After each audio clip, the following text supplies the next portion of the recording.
Online shopping का चलन बढ़ रहा है और इसी के साथ बढ़ रहे हैं फिशिंग यानी ऑनलाइन फर्जीवाड़े के खतरे। जब भी आप अपने क्रेडिट या डेबिट कार्ड या फिर ऑनलाइन बैंकिंग की मदद से शॉपिंग कर रहे हैं तो कई बातें ध्यान में रखने की जरूरत है ताकि कभी भी आप साइबर फ्रॉड के शिकार ना हो। तो कैसे आप प्लास्टिक मनी के इस्तेमाल को और सेफ बना सकते हैं, कैसे आप सुनिश्चित कर सकते हैं कि जिस साइट से आप ट्रांजैक्शन कर रहे हैं वो भरोसे के लायक है, ये है आज हमारी चर्चा के मुद्दे और निवेश पर सलाह से जुड़े आपके सवाल तो होंगे ही।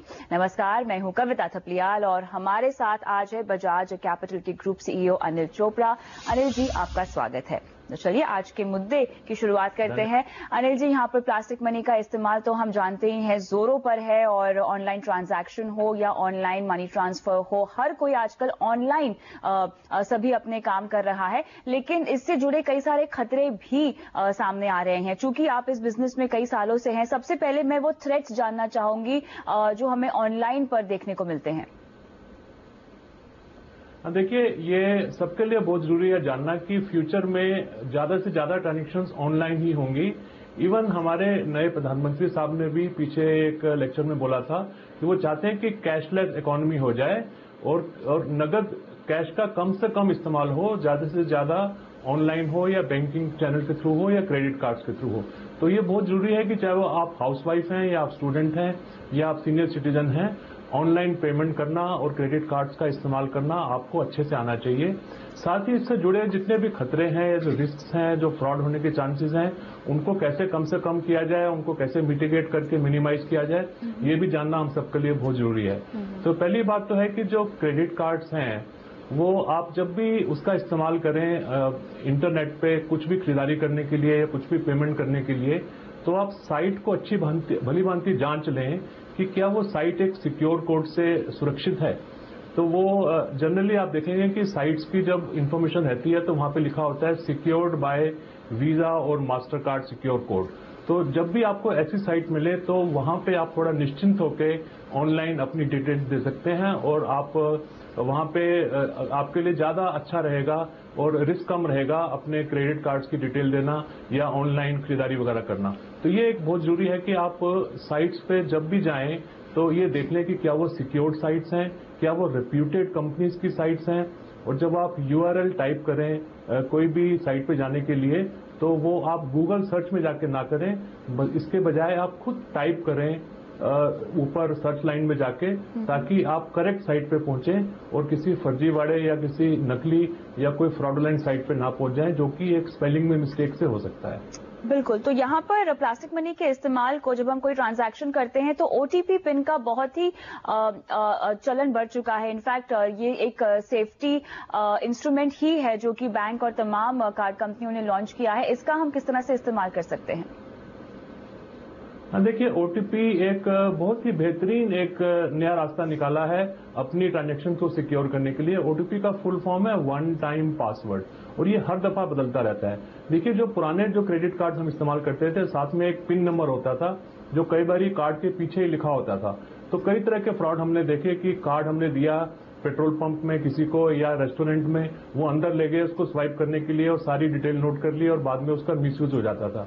यहां तक कि जब हम कभी फॉरेन कंट्री में ट्रैवल करने के लिए जाते थे तब भी हमें ये हिदायत दी जाती थी कि अगर आप मलेशिया या किसी ऐसी कंट्री में जा रहे हैं तो कोशिश कीजिए कि अपना जो क्रेडिट कार्ड है वो अपने सामने ही स्वाइप कराएं। कभी ऐसा मत दें कि वो रेस्टोरेंट का वेटर ले जाए अंदर, वो अंदर से स्वाइप करके लाए, तो वो सारी चीजें नोट करके फिर उसका मिसयूज हो जाता था। तो उन सब चीजों को कम करने के लिए, उन रिस्क को कम करने के लिए एक ओटीपी का एक नया इन्वेंशन हुआ है, वन टाइम पासवर्ड, जिसमें आपका पासवर्ड कोई फिक्स नहीं रहता है, ये हमेशा हर वक्त बदलता रहता है। तो जब भी आप कोई ट्रांजैक्शन करना चाहते हैं, जैसे ही आप अपने क्रेडिट कार्ड की डिटेल्स भरेंगे, इससे पहले कि आप उसको सबमिट करने के लिए इंस्ट्रक्शंस दें, आपको एक निर्देश आएगा कि आप अपने मोबाइल फोन को चेक कीजिए, वहां पे एक आपके लिए वन टाइम पासवर्ड आया है। वो वन टाइम पासवर्ड जब आप भरेंगे दोबारा से, तभी ट्रांजैक्शन आपकी थ्रू होगी, नहीं तो नहीं होगी। तो इसके चलते अगर आपका क्रेडिट कार्ड किसी के हाथ लग जाए तो मोबाइल फोन तो आपके पास है, वो इस्तेमाल करेगा तो उसका जो ओटीपी है वो आपके मोबाइल फोन पे आएगा, वो उसका गलत इस्तेमाल नहीं कर पाएगा। इसलिए बहुत जरूरी है कि ओटीपी को यूज करना सीखें। और उस ओटीपी की एक टाइम लिमिट होती है। जब भी आपको आपके इनबॉक्स में मोबाइल फोन में ओटीपी आता है, साथ में लिखा रहता है कि यह 30 मिनट के लिए वैलिड है, उसके अंदर ही उसको जल्दी से इस्तेमाल करें। तो ये एक बहुत ही अच्छी एक एडिशन हुआ है अपने रिस्क को कम करने के लिए, और हम सभी को उसका जरूर इस्तेमाल करना चाहिए। बिल्कुल। लेकिन इसी के साथ साथ सिक्योरिटी फीचर्स तो तमाम है ही, लेकिन फिर भी हम देख रहे हैं कि फिशिंग बढ़ती जा रही है। इसका क्या मतलब है? अगर हम कहते हैं कि यहाँ पर फिशिंग बढ़ रही है जब आप अपने ट्रांजैक्शंस ऑनलाइन कर रहे हैं, इसका क्या मतलब निकाला जाए? हाँ, देखिए, क्लोनिंग कुछ लोग कर लेते हैं, जिनका दिमाग थोड़ा सा फ्रॉडुलेंट होता है। वो कोशिश करते हैं कि जो एनक्रिप्टिंग है उसको वो एनकोड कर लिया जाए ताकि वो आपके क्रेडिट कार्ड को मिसयूज कर सकें। लेकिन साथ ही साथ जितनी बड़ी कंपनियां हैं वो कोशिश ये साथ साथ कर रही हैं कि क्लोनिंग कम से कम हो पाए और फिशिंग की जो चांसेज हैं वो कम से कम किए जाएं। कई तरह की ईमेल्स भी आती हैं जिसमें बड़े लुभावने ऑफर दिए रहते हैं और आपसे इंफॉर्मेशन मांगी जाती है, तो इन सबसे बचना चाहिए। ऐसे भी ईमेल्स बहुत आती हैं कि जिसमें किसी फॉरेन कंट्री से लिखा होता है कि हमारी बहुत बड़ी एक वेल्थ है जो हम आपको पास करना चाहते हैं, हमारे कोई वली वारिस नहीं है। तो कई लोग उनके लालच में आ जाते हैं, उनको अपनी डिटेल दे बैठते हैं और वो मिसयूज हो जाता है। तो सतर्क रहना चाहिए, ऐसे किसी ईमेल का जवाब नहीं देना चाहिए और अनसिक्योर्ड साइट्स पे अपनी इंफॉर्मेशन नहीं देनी चाहिए। और अगर आपको बैंक से भी ईमेल आए तब भी आपको एक चेक करना चाहिए कि क्या ये एक्चुअल में ही आपका बैंक ही है। कई दफा ऐसी ईमेल्स भी आती है जिसमें ऊपर लिखा रहता है रिजर्व बैंक ऑफ इंडिया और नीचे लिखा रहता है कि आपको इनकम टैक्स का रिफंड आपका आने वाला है, आप अपनी डिटेल दीजिए। ये सब फर्जी ईमेल्स होती हैं, इन सब से बच के ही रहना चाहिए। बिल्कुल। तो यहाँ पर अपनी समझदारी का इस्तेमाल आपको करना होगा। प्लास्टिक मनी को यानी कार्ड को इस्तेमाल करना तो बहुत आसान है, लेकिन साथ ही आपको इसको समझदारी से इस्तेमाल करना होगा और एक स्मार्ट यूजर की अप्रोच अपनानी होगी। तो फिलहाल योर मनी में इस चर्चा के बाद हम रुकते हैं एक छोटे से ब्रेक के लिए, लेकिन ब्रेक के बाद शुरुआत करेंगे सवाल जवाब के सिलसिले के साथ। आप बने रहें हमारे साथ।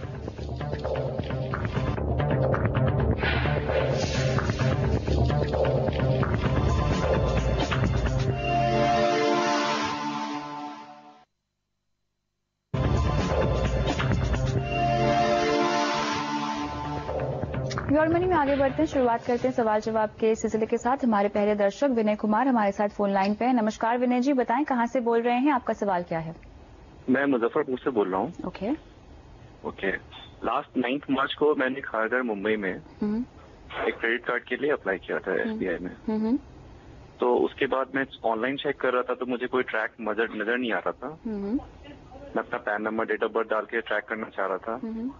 बस मुझे कॉल आ रहा था, कॉल ड्रॉप हो जा रहा था। तो आई वॉज वरीड कि मेरा डिटेल लेके कहीं कोई मिसप्लेस ना कर दे, मल्टीपल कार्ड ना इशू करा दे। तो मैं चाह रहा था कि मेरा पर्टिकुलर कार्ड नंबर लेके, पैन कार्ड नंबर लेके मैं बैंक को कांटेक्ट करूं कि ब्लॉक कर दे कार्ड, वो कार्ड इशू ही ना करे। ओके। सो बेसिकली आपकी इंफॉर्मेशन को मिसयूज करने की प्रॉब्लम है आपकी, राइट? नहीं, अब मुझे डर था कि ऐसा ना हो कि कहीं मेरा डिटेल मिसयूज हो जाए। बिल्कुल। साथ ही क्या आपने अपनी कुछ डिटेल्स खासतौर से अपने HDFC कार्ड की कॉपी और पैन की कॉपी भी दी थी? हाँ, उन्होंने बोला कार्ड अगेंस्ट कार्ड दे रहे हैं। तो उन्होंने मेरे से HDFC कार्ड का कॉपी मांगा। और ऐसा आप पर फोन पर किया गया है आपके साथ कि आप कहीं गए थे फिजिकली? नहीं, एक्चुअल में मैं मॉल में गया था और वहाँ पे स्टेट बैंक के लोग थे। मैंने और भी लोग का देखा कि उन लोग का भी कार्ड का डिटेल और फॉर्म वगैरह था। ओके। तो उस टाइम तक मुझे ये नहीं आ रहा था, मतलब ऑनलाइन डिटेल। आप SBI की ब्रांच पे गए, आपने जाके वहाँ पे पता लगाने की कोशिश की? नहीं, उसके बाद मैं वापस से ट्रैवलिंग पे ही था, तो मैंने बस स्टेट बैंक वाले को मेल किया और बस मेरे को मेल का कंफर्मेशन आ गया है। उन्होंने 3 दिन से मेरे वेटिंग टाइम मांगा है।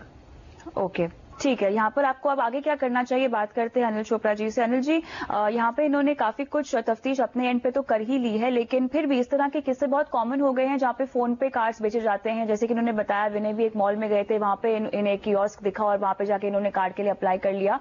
और इस तरह के फ्रॉडुलेंट केसेस भी कई अब सामने आ रहे हैं। विनय के लिए सबसे पहले सलाह क्या होगी? देखिए, राह चलते किसी को भी किसी शॉपिंग मॉल में या कहीं आप बाजार में घूम रहे हैं, वहां पे कोई आपको रोक के बोले कि ये कार्ड बनवा लीजिए, तो उनसे बचना ही चाहिए, क्योंकि या पहले आप उनकी क्रेडेंशियल्स चेक करें। जिनको भी इन्होंने अपने पेपर सबमिट किए, क्या इन्होंने कंफर्म किया कि वो वाकई में ही उस बैंक के अधिकारी हैं या उनसे अथोराइज्ड हैं इस तरह से फॉर्म्स कलेक्ट करने के लिए। तो एक तो बेसिक प्रीमाइस ही यही है कि आपकी शुरुआत ही ठीक नहीं हुई है कि आपने राह चलते किसी को बिना उसकी पूरी पहचान करे हुए अपने पेपर्स दे दिए। और दूसरा यह है कि अगर अब आपको शक हो रहा है कि वो लोग ठीक नहीं थे, तो आप HDFC बैंक या जिसका भी आपने कार्ड अप्लाई किया है उनकी वेबसाइट पे जाके और वहां पे जो उनके ग्रीवांस के नंबर होते हैं वहां पे फोन करके आप अपनी डिटेल देके अपने कार्ड की प्रोसेसिंग को रुकवा सकते हैं या पता करा सकते हैं कि क्या आपका कार्ड प्रोसेस भी हो रहा है या नहीं हो रहा है। बेहतर यही रहता है कि आप बैंक की ब्रांच के अंदर बैंक के किसी अधिकारी से मिलकर अपना कार्ड बनवाएं या फिर पहचान पत्र देख के और तसल्ली करके कि हाँ ये उस क्रेडिट कार्ड के इशू करने वाले बैंक के ही अधिकारी हैं, उन्हीं को अपनी डिटेल अगर सौंपें तो ज्यादा बेहतर रहेगा। कभी भी अपने ओरिजिनल पेपर्स मत दें, जब भी अपने पेपर्स की फोटोकॉपी दें तो उसके ऊपर अपने साइन करके दें ताकि उसका दोबारा कोई मिसयूज ना कर सके। तो ये बहुत जरूरी है कि आप पहचान पत्र वगैरह देखें और राह चलते किसी इंसान को रोक के और उसको अपनी डिटेल दे देना, तो इससे तो बचना ही चाहिए। बिल्कुल, यहाँ पर विनय की थोड़ी सी अप्रोच तो गलत है ही, लेकिन अब जैसे इन्होंने बताया कि इन्होंने कॉल किया है और बैंक ने 3 दिन का समय मांगा है, जस्ट इन केस इसके आगे भी कुछ नहीं होता है तब विनय क्या स्टैंड ले? हाँ, देखिए एक तो ये क्लियर नहीं हो रहा है कि ये स्टेट बैंक का कार्ड है कि HDFC का कार्ड है, और ये कार्ड के बदले में कार्ड देने का मतलब समझ नहीं आया कि ये कार्ड इनके पास ऑलरेडी है, तो ये दूसरा कार्ड क्यों लेना चाह रहे हैं। और इन सब प्रलोभनों से भी बचना चाहिए कि आपकी क्रेडिट लिमिट बढ़ जाएगी, क्योंकि याद रखें कि क्रेडिट कार्ड एक नेसेसिटी के तौर पे इस्तेमाल होना चाहिए इमरजेंसी में, ना कि इसलिए कि आप अपना लाइफस्टाइल एनहांस कर सकें और इंपल्सिव बाइंग करके अपने बजट को आप खराब करें। तो एक्स्ट्रा कार्ड लेने से वैसे ही बचना चाहिए, 1 या 2 कार्ड ही काफी हैं। लेकिन अगर आप लेना भी चाहते हैं तो ये जरूरी है कि आप तसल्ली कर लें, उनकी वेबसाइट पे जाके उनके जो नंबर्स दिए रहते हैं, और आपके पास अगर HDFC बैंक का कार्ड ऑलरेडी एक है और आपने एक नया कार्ड अप्लाई किया है, तो जो कार्ड आपके पास है उसके पीछे आप देखें तो उसमें नंबर लिखे रहते हैं जो 24 आवर्स टोल फ्री नंबर्स होते हैं। वहां पे आप कॉल करके और अपनी डिटेल्स देके और आप चेक करा सकते हैं कि क्या वाकई में ही आपकी एक नई एप्लीकेशन प्रोसेस हो रही है, और अगर नहीं हो रही है तो उसको रोकने की आप उनको इंस्ट्रक्शन दे सकते हैं। बिल्कुल, तो यहाँ पे विनय जी बेसिकली थोड़ा सा आपको एक तो इंतजार करना पड़ेगा कि जब तक बैंक रिवर्ट बैक ना करे, और उसके बाद भी अगर कुछ नहीं होता है तो आपको खुद फिजिकली जाकर बैंक से पूछना होगा कि वो कार्ड की प्रोसेसिंग अभी तक कहां पहुंची है। लेकिन अनिल जी, यहाँ पे इन्होंने कुछ इंपॉर्टेंट डॉक्यूमेंट्स भी दिए थे, क्या उनका मिसयूज होने के चांसेस है यहाँ पर, और अगर है तो फिर विनय उसे रोकने के लिए क्या कर सकते हैं? नहीं, देखिए आधार कार्ड और पैन कार्ड के लेके तो इतना ज्यादा फ्रॉड नहीं हो सकता है, क्योंकि ये दोनों बहुत कॉमन चीजें हैं और ये इनको हमको कई जगह सबमिट करना पड़ता है। आजकल तो KYC के लिए म्यूचुअल फंड में आपने निवेश करना है तब आपको पैन कार्ड की कॉपी देनी है, जगह जगह इनको देना पड़ता है। तो इनको देने से तो कतराना नहीं चाहिए, लेकिन आप ये जरूर देख लें कि जिसको दे रहे हैं वो सही इंसान है और वो सही अधिकारी है और उसका वो मिसयूज नहीं करेगा, और वो कोई राह चलता कोई सेल्समैन नहीं है जिसके बारे में आपको पूरी आपने तफ्तीश नहीं करी कि वो क्या वाकई में ही अथोराइज्ड है किसी बैंक का या किसी ऑर्गेनाइजेशन का।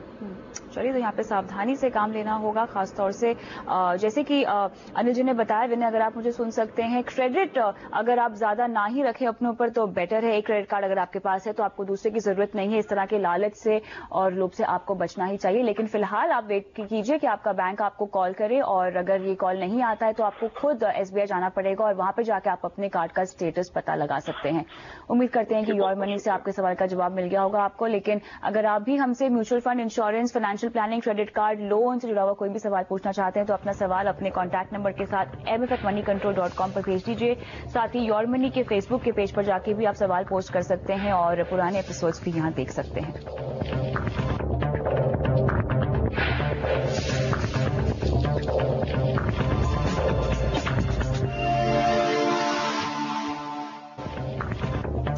मनी में हम दे रहे हैं आपके सवालों के जवाब, और अब लेते हैं SP सिंह का सवाल। इनकी कुछ डिटेल्स हमारे पास है। इन्होंने ईमेल के जरिए अपना सवाल हमसे पूछा है।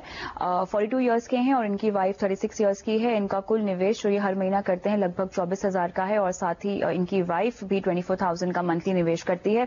कुछ फंड्स हैं इनके जिनमें इन्होंने अपना पोर्टफोलियो बेसिकली बना के रखा हुआ है, जिसमें है ICICI Pru value discovery, ICICI Pru tax plan, Birla Sun Life equity, HDFC tax saver, HDFC equity और रिलायंस टैक्स सेवर। अब इनका सवाल रिटायरमेंट को लेकर है, जहां पर ये कहते हैं कि 18 साल के लिए और इनकी वाइफ को 24 साल तक निवेश जो है वो जारी रखना है और ये लगभग 5 करोड़ का एक कॉर्पस इकट्ठा करना चाहते हैं क्लियरली अपने रिटायरमेंट के पर्पस के लिए।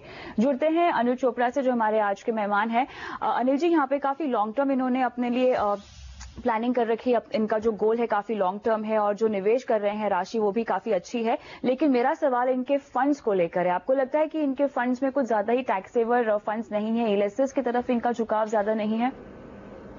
हाँ, डेफिनेटली उसकी भी बात करते हैं, बट उसके पहले ये जो 5 करोड़ रुपया इनका प्लान है, इन्होंने लिखा कि जब ये 60 साल के हो जाएंगे, तो एक ये क्लियर नहीं है कि जब ये खुद 60 साल के होंगे तो इनकी वाइफ तो अभी 54 की ही होगी, और जब इनकी वाइफ 54 की होंगी तो ये 66 के हो चुके होंगे। तो 5 करोड़ रुपया इनको कब चाहिए? अगर ये खुद अपने जब 60 साल के हो जाएंगे तब तक तो इनका इतना पैसा इकट्ठा नहीं होगा, क्योंकि इनकी वाइफ की अभी भी इन्वेस्टमेंट चल रही होंगी। दूसरा, हमने ये हिसाब लगाया है कि 15% से अगर हम रिटर्न की उम्मीद करें तब डेफिनेटली जाके जब दोनों 60 साल के हो जाएंगे तो 5 करोड़ से ऊपर ही बन जाएगा रकम।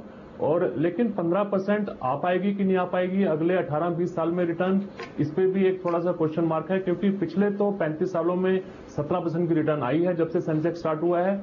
आगे चलते थोड़ा सा कंजर्वेटिव होकर अगर हम कहें तो 12% की अगर उम्मीद लगाएं तो ज्यादा बेहतर रहेगा, क्योंकि जैसे जैसे आगे हम बढ़ेंगे, अपनी हमारी इकोनॉमी तरक्की करेगी और बड़ी होगी, तो थोड़ा सा जो ग्रोथ का रेट है वो थोड़ा कम होगा, वो धीरे धीरे कम होकर 16, 15, 14, 12 आ जाएगा। लेकिन एक और साथ में ये भी बात उठती है कि जैसे जैसे ये आगे अपनी लाइफ में बढ़ेंगे तो इनकी अपनी सेविंग कैपेसिटी बढ़ेगी और इनको अपने सिप के अमाउंट में भी थोड़ा सा इजाफा करना चाहिए। रही बात जो इन्होंने स्कीम सिलेक्शन करी है, डेफिनेटली आपने ठीक बताया कि इनका जो टैक्स सेविंग प्लान्स में या ईएलएसएस प्लान्स में जो इन्होंने सिप की बात करी है वो अच्छी प्लानिंग है, लेकिन वो बेस्ट प्लानिंग इसलिए नहीं है क्योंकि उसमें 3 साल का लॉक इन रहता है। जब ये 60 साल के हो जाएंगे तो जो भी इन्होंने सिप्स उसके पहले 1-2 साल में करी होंगी वो ये निकाल नहीं पाएंगे, उस पैसे का इस्तेमाल नहीं कर पाएंगे, उसको दोबारा से इनको 3 साल तक रुकना पड़ेगा।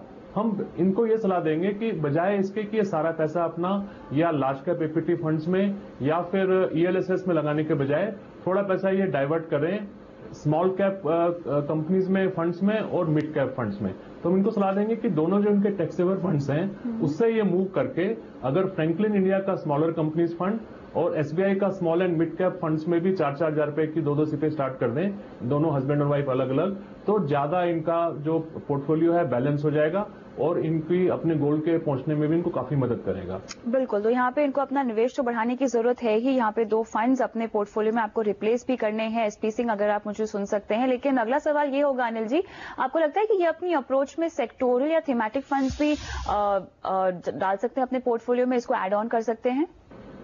देखिए, सेक्टोरल और थीमेटिक फंड जो है वो कभी भी 10% से ज्यादा आपके पोर्टफोलियो पे नहीं होने चाहिए। तो जैसे ये दोनों मिलके अभी 24,000 और 8,000 ये कर रहे हैं, तो एक सिर्फ मैक्सिमम हो सकती है किसी थीमेटिक फंड में या किसी सेक्टोरल फंड में, और उसमें भी थीमेटिक फंड में जैसे कॉन्ट्रा फंड हो सकता है या इंटरनेशनल इक्विटी फंड हो सकता है या सेक्टोरल फंड में फार्मा फंड हो सकता है या बैंकिंग फंड हो सकता है। लेकिन अगर बहुत ज्यादा बड़ा पोर्टफोलियो आपके कम से कम 10 सिपें हो तब 1 या 2 जो है वो थीमेटिक या सेक्टोरल फंड में हो सकती हैं, लेकिन उनसे दूरी रहा जाए तो ज्यादा बेहतर रहता है।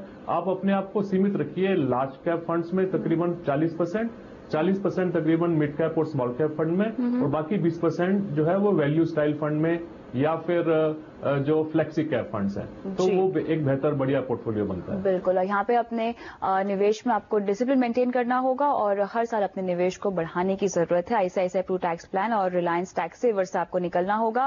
फ्रैंकलिन इंडिया स्मॉलर कंपनीज और SBI small and mid cap fund में निवेश करना होगा। उम्मीद करते हैं आपको अपने सवाल का जवाब मिल गया होगा और अपने निवेश रणनीति में आप जरूरी बदलाव जरूर करेंगे। बहुत बहुत शुक्रिया अनिल जी, समय निकालकर आज शो पर आने के लिए। और योर मनी में आज के लिए इतना ही, लेकिन अगर आप भी हमसे अपना कोई सवाल पूछना चाहते हैं तो अपना सवाल अपने कॉन्टैक्ट नंबर के साथ mf@moneycontrol.com पर भेज दीजिए।